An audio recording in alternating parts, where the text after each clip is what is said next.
done with the mines. You have to see it It's from not. different angles. It's not a matter of them sitting there and saying, "Yeah, we put animals in the land. We We're did not this. blind. We did We, that." We're not blind. We know what goes on. Hi, I'm Artie. That's me, over there on the left. And that's Ryan, Gail, Vince, and Martha. I'm not saying that they're bad. We all go to Pine Tree Secondary in Coquitlam, BC. But it's not like we hang out together. So we were kind of surprised when the 5 of us were asked to be in a video about mining. Some of us had studied it in class, but we weren't experts. We soon found out, though, that we all had opinions about it, especially about how we'd feel if a mine was going to open in our neighborhood. That the dirt would bother you and the noise, you could hear it. I know. Yeah, and also strangers it's just coming like in. the landscaping even. It's like, not. It'd be so like ugly. you look out your back door window, It's not sitting pleasant on to your look porch at at for a all. nice Yeah. evening, and you'd be seeing this. Pit. I'd be happy because it would bring so much more money to Coquitlam. If they put one like 20 kilometers away, that'd be fine. Like Because the town you- would be prospering and everything, and no Yeah, one uses it's that done land really And anyway, besides, so- the noise wouldn't bother anybody because you can't too hear it. far Also away. with the acid rock drainage, acid that's washed off the waste rock of the mine can get into streams and rivers and kill fish and animals, and it's a real hassle. There's like government regulations they have to follow. They have to reclaim it a certain way before they can If even they start didn't- opening the mine. If anyways. they hadn't have reclaimed mines properly in the past, then they wouldn't have mines in the future because people would be able to fight them, right? What would we do without mining? It's not an option. And unless we want to go back to the Stone Age, there's no way we can get away completely from mining. I want to know about what the mining company is doing about reclamation, and I want to know if they really care about what they're doing. A lot of times, I'm sure they could just be putting on an act. I want to know if they actually look into it, if they actually research. I guess you'd have to ask them. Where would you go to find that out? The big time guys, the executive.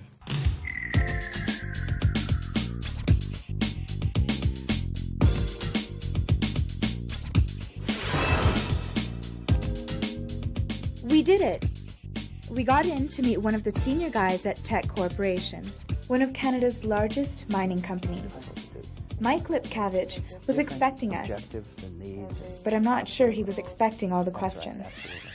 How do you know in the head office that everything that needs to be done is being done correctly and properly? Every 3 months, there's a senior management meeting that includes people out of head office, and we will review all of the environmental events for the previous 3 months. There is an inspection at the site on a regular basis, an environmental inspection, which includes employees, not just management staff. We go out and we hire an independent external consultant to go to a property periodically and audit that property to make sure the systems and procedures are in place. The fact that something is not a regulation doesn't mean you shouldn't do it. So you do the things that are right. What responsibilities do Canadian companies have around the world for mining? All major Canadian companies have made a commitment to use Canadian technology around the world, regardless of where they're mining, because that's a moral obligation we have. And the other reason we do it is that on the longer term, if we didn't do it, the legislation within the other country will change, and then it's much more expensive to go back and correct your mistakes than it is to do it properly the first time around. What responsibility does the mining company have towards the community talking about environmental issues? Well, certainly there's a direct responsibility to the community for the environment, but there's a broader picture. The company has a responsibility to the environment for all the people in Canada, not just the people that live in that area. Do you think that the government's environmental legislation is too strict? I don't believe it's too strict. I think if there is a criticism, it's the length of time that it takes to go through the process. There's a very high standard in British Columbia. It's a standard that's recognized around the world. And I frankly think that the government does a pretty good job of maintaining a good overview of what's going on to protect the environment, to make sure that companies comply with the regulations. It really doesn't matter what I say. What matters is what you believe. And the only way that you can confirm what was said here, to satisfy yourself where the truth really lies, is for you to see some operations, not just one, but go to a number of mine sites. Look at what the mining companies are doing. And I think the picture you will get may be very different from the picture that you had, say, before you started your investigation.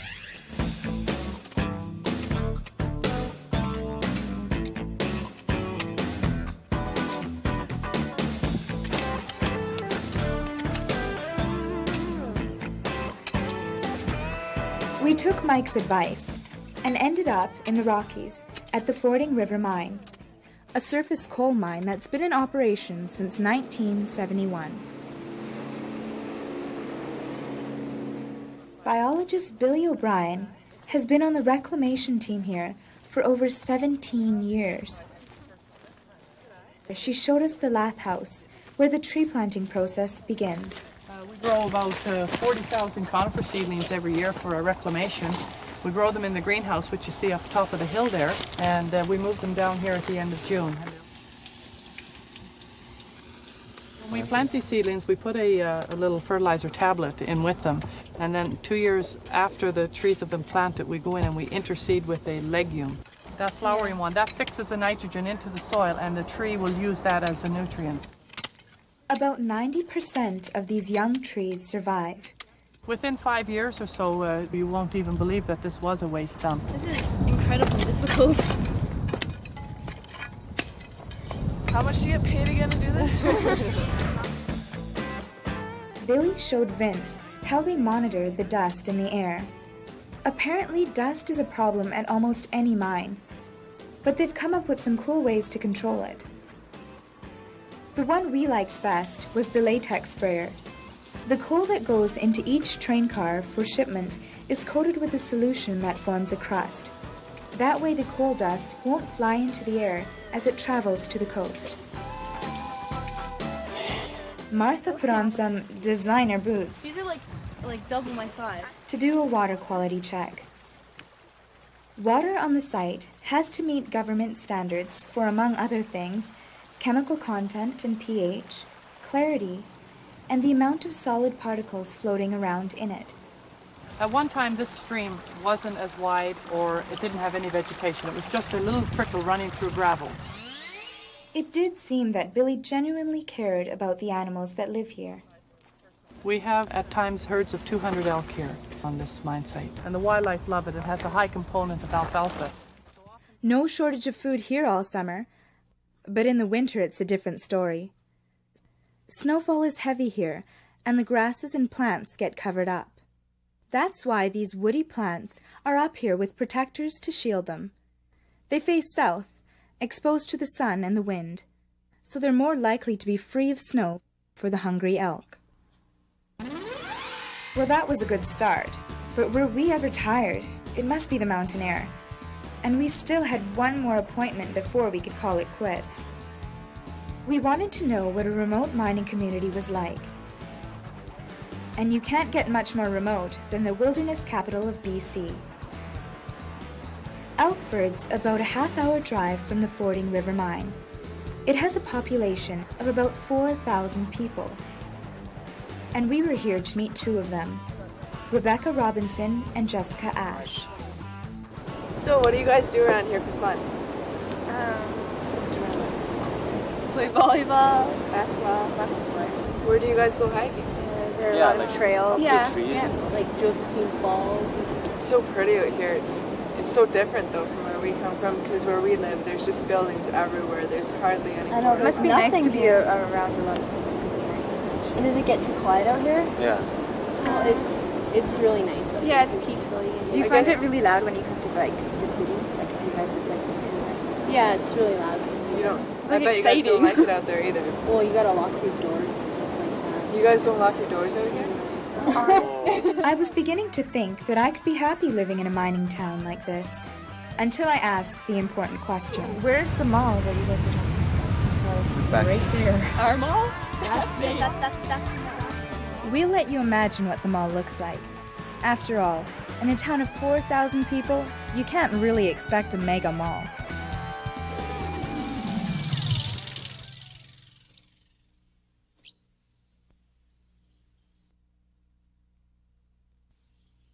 Next stop, the Line Creek Mine. another surface coal mine not far from Fording River, and definitely still in the Rockies. Yep, on the stream. We started our tour at the settling pond, a system used by many mines to keep their water clean. Water flowing through the mine sites can pick up sediment. The faster it flows, the longer these particles stay in suspension. It's simple gravity.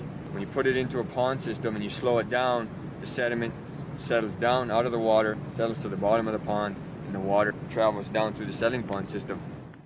We also noticed a conveyor belt running right beside the road. But how could you miss it? It's over 10 kilometers long.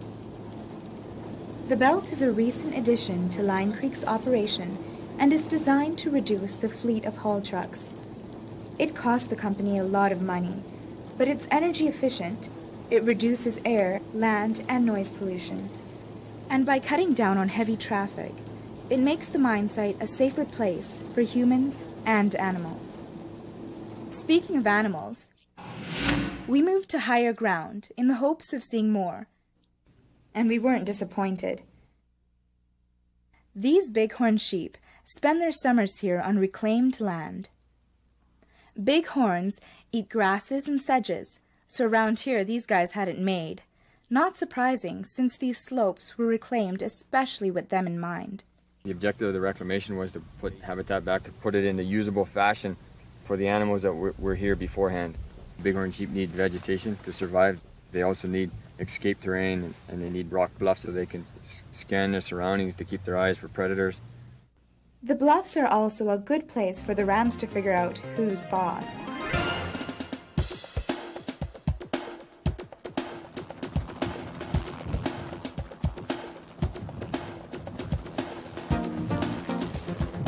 Boy, were we ever getting around. Now we were looking down on Strathcona Provincial Park on Vancouver Island. The park is huge, about 200,000 hectares. We were here because the province has allowed about 3,000 of those hectares to be mined, presently by Westmin Resources Limited. Here at Myra Falls, mining's been going on for about 30 years, mostly for copper and zinc. Mining is done underground, so only about 200 hectares have been disturbed on the surface. And because it's in a provincial park, they have to be really careful about how they treat the land. When they do their exploratory drilling, miners and equipment are usually transported up the mountainside by helicopter. The construction of temporary helipads is a lot easier on the environment than road building. In fact, some of the mining roads that they once used are now in the process of being reclaimed. They also supply their own power, much of it from this hydroelectric dam built by the company. Back on land, we asked about one of our major concerns. There's a lot of orange staining on the rocks here. How bad is the acid rock drainage problem? It is a natural problem, but we have compounded it by bringing it to surface and exposing it. Exposed rocks that contain sulfide minerals generate acid when they come in contact with water and air. Waterways that make contact with the rocks become acidic and then pick up metals like zinc and iron that compromise their quality even further. Some mines divert their streams so that they don't come in contact with the waste rock. They may also collect the water passing through the site and pump it to a treatment plant where acidic water is neutralized with a lime solution and metals are allowed to settle out. While we are operating the site, can fairly in a straightforward manner treat that acid rock drainage. But what about when the mine closes? Controlling acid rock drainage over the long term may end up being one of mining's biggest challenges. It certainly seems to be a high priority. Steve told us that we were standing on a recent experiment. This is a shotcrete cover. It's basically it's a cement mixture that was applied to an area here on top of this waste rock dump as a method of sealing off air and water penetrating into that waste rock, which is what causes the acid rock drainage. Anything over time moves, and the shotcrete, as soon as it cracks, becomes ineffective. Yeah, you can see the crack. We were learning that modern mining involves research and testing. Although the shotcrete did not work at this site, there are effective methods that do work. In fact, the law requires Canadian mines to control acid drainage indefinitely until acceptable permanent solutions are found.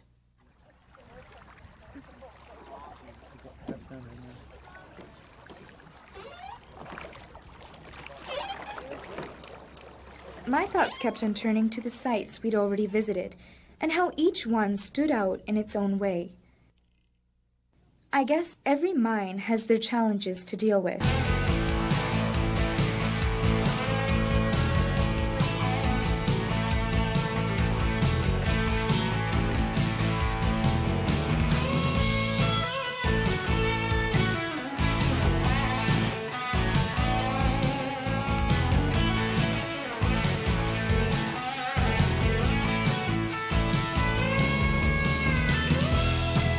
But what does this have to do with fishing? Well, actually, quite a bit, since our fishing hole sits right in the middle of another mine that is most definitely unique. The Highland Valley copper mine near Kamloops is gigantic. There's some 6,500 hectares of land disturbed here to date. That's a lot of land to reclaim, especially when it's so dry here in the summer that it's hard to get things to grow. They've tried spraying an oil-based liquid on the topsoil to keep it from blowing away. That's helped a little.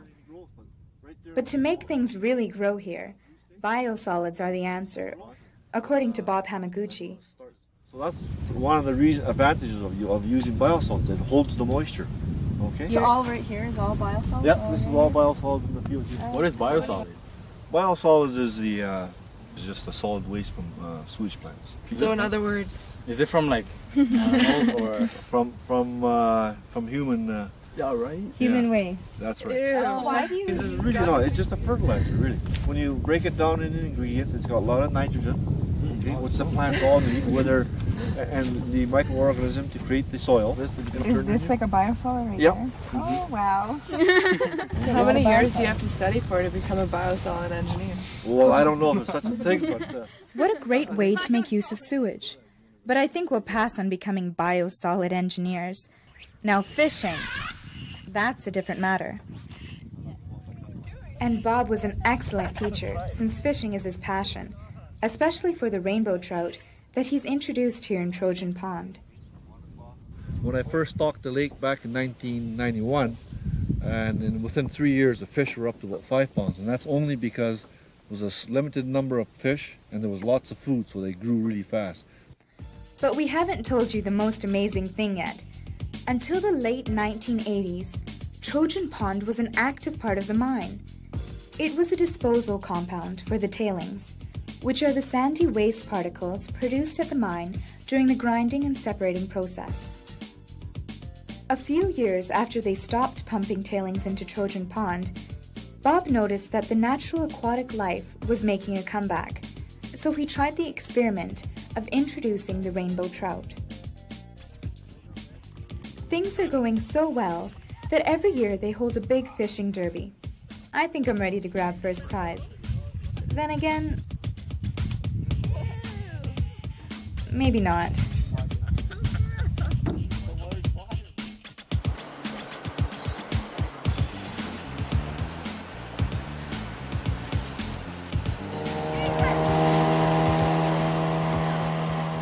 Reclamation goes on a long time after mining.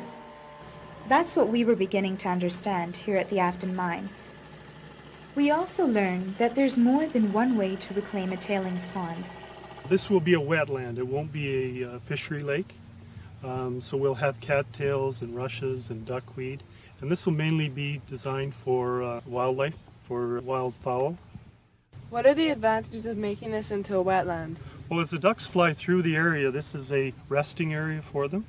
It'll also provide feed when we have the vegetation established here. Also, we'll have some indigenous fowl here, such as loons and the diving ducks. Gary may need to add a little vegetation on the pond's bottom as well, like they have at other mines. Basically, what we have to do is to get it started and then get out of the way. because nature will reclaim all of this. We just have to help her out a little bit. And And then then, a head start. yeah, that's right. So where did Ryan and I get to? Well, actually, we were off touring the Afton mine site with Will, an excellent cowboy and guide. But we knew the others would have to have their turn in the saddle as well. Little did they know that they were trailblazing on a reclaimed waste dump. In 1988, this mined rock pile was topped and seeded. Why are all those different rocks placed there? Well, it's a good perch for birds of prey and also smaller birds, but also it's good for marmot habitat. So what we're really concerned about here is not only planting seed and getting vegetation to grow, but creating habitat as well. Off to the side on the ridge, that area's just been covered with topping soil and dozed down. And then this fall we'll be coming in and seeding and fertilizing that slope. Part of the day-to-day operation is to try to reclaim some portion of the abandoned mined rock piles. So you might say that it's been going on from when we started mining. So how did we get the horses onto the mine site? Well, actually, they live here, right on the property, along with Will, his family, and quite a few others. Have you ever had any problems with this ranch coexisting with a mine? No, the mine and the ranch have coexisted for the last 20 years, and we're now reclaiming and closing the mine. But over the years, we've reclaimed land, and it's provided forage for the horses and the cattle. So I think we've got a pretty good marriage here. Is that what you compare it to, a marriage? I think so. Living together. After spending a day here, it made sense to me as well. A mine and a ranch, and sharing the land.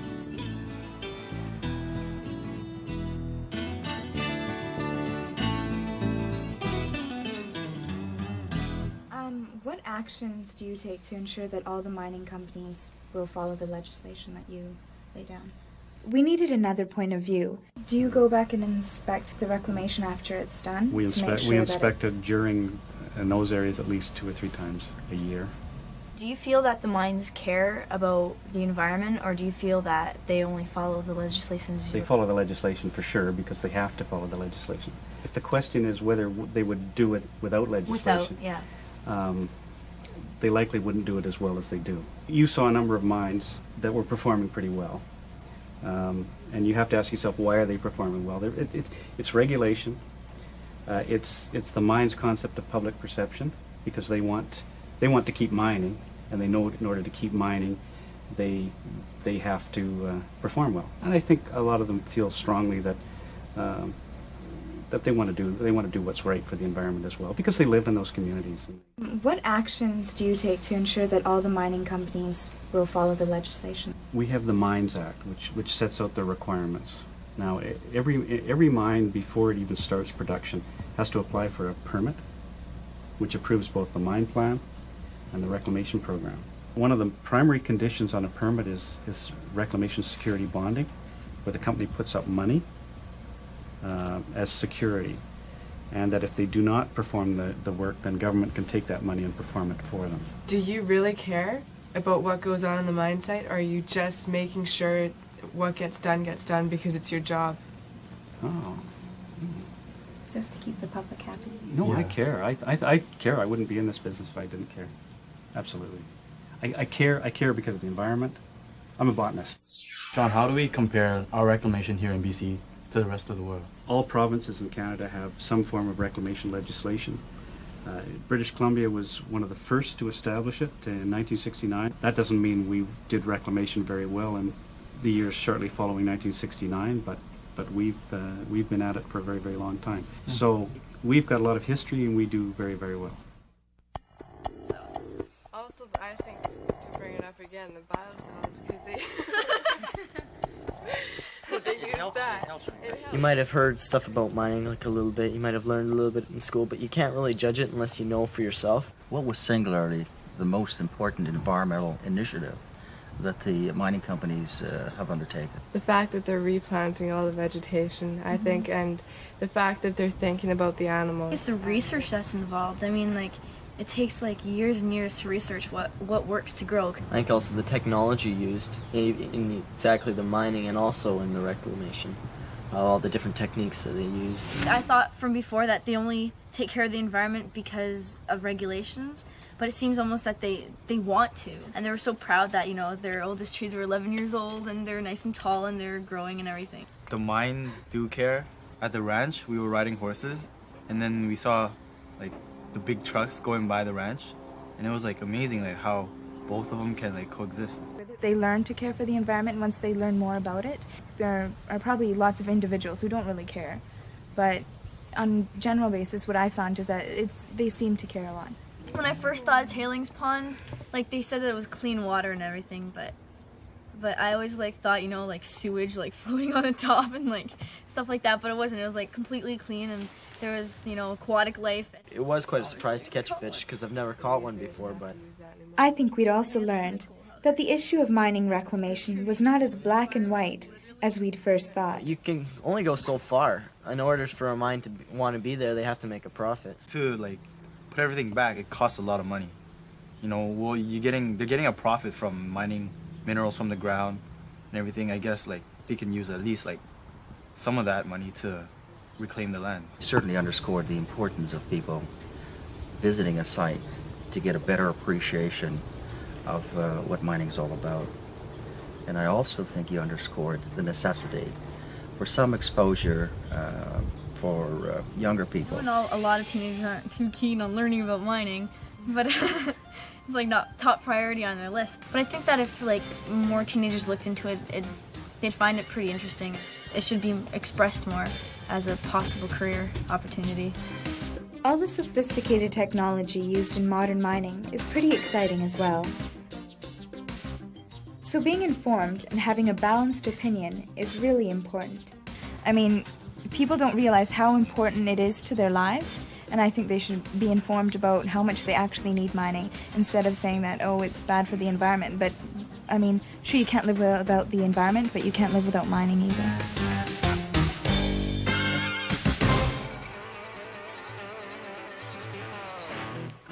What are the advantages of having a wetland here?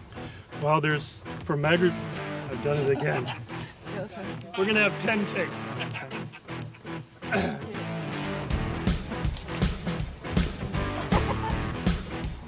So tell us what you have for breakfast. Didn't have anything. Oh, that's good. We'll make something interesting up. Well, where do you go to talk to one? I guess they'd have to be downtown somewhere.